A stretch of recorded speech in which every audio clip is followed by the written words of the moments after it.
I don't know if you guys have ever done this before, but while walking down corridors, I would go up to a door and attempt to open it, but of course it was always locked.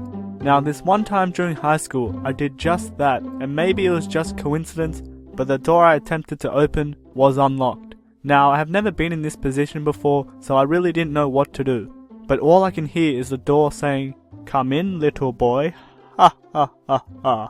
Now, because it was lunchtime, I knew for a fact that teachers were either supervising students in the playground or in the staff room eating a sandwich or something. So I looked to the left, then the right. No one in sight. I proceeded in the room, and of course, it was empty. Now, one might ask, what do you do in an empty room by yourself? Well, what I did was walk towards the blackboard, then wrote LOL on the board and pretended to be a teacher. You know, teaching an imaginary class because there were no students. And after doing that for a while, I proceeded to the teacher's desk and sat myself down. And I noticed a laptop just sitting on the desk. Should I open this laptop? Part of me said, no, what are you, crazy? You'll get in trouble. And the other part's like, yes, do it, do it, do it. Meh, it's probably password protected anyways. So I opened the laptop. No password.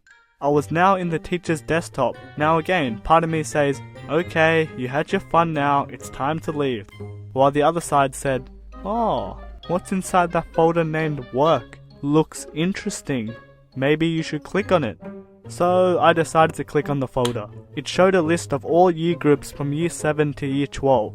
So I click on year 8, and a list of student names appear. I search my name Kered, and press enter.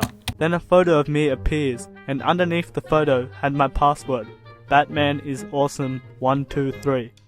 What the heck? This teacher had all the password of every single student that went to this school. Now my initial reaction was to jot down some of the password and perhaps sabotage people that I didn't like and get them kicked out of school. You know, by sending an email to the principal saying, you suck, or something. But then I thought, what if I get caught? I would be expelled, or even worse, end up in jail. And that's when it hit me. I had just entered a room without permission, wrote LOL on the board, opened a teacher's laptop, and more importantly, invaded confidential information. My goodness, what have I done? At this stage, I'm sort of panicking. I closed the laptop and got the hell out of there. But wait, as I was walking towards the door, about to leave, I see in the window a shadow walking past. There was no doubt someone was on the other side of that door. I shat my pants. I had to think, what was I going to say? Should I play dumb and say, room? What room? I don't know what you're talking about. Or get emotional and say, I'm sorry, it was an accident, I'm sorry. Or be in denial and say, no, I'm not in your room, prove it. I was so desperate I even thought briefly about blackmailing and say, why am I in this room? Well, let me answer that question with another question. Why do you have all the names and password of every student? That's right, I know. Come at me. No, I wasn't gonna do any of that. I knew I was just gonna man up and tell the truth.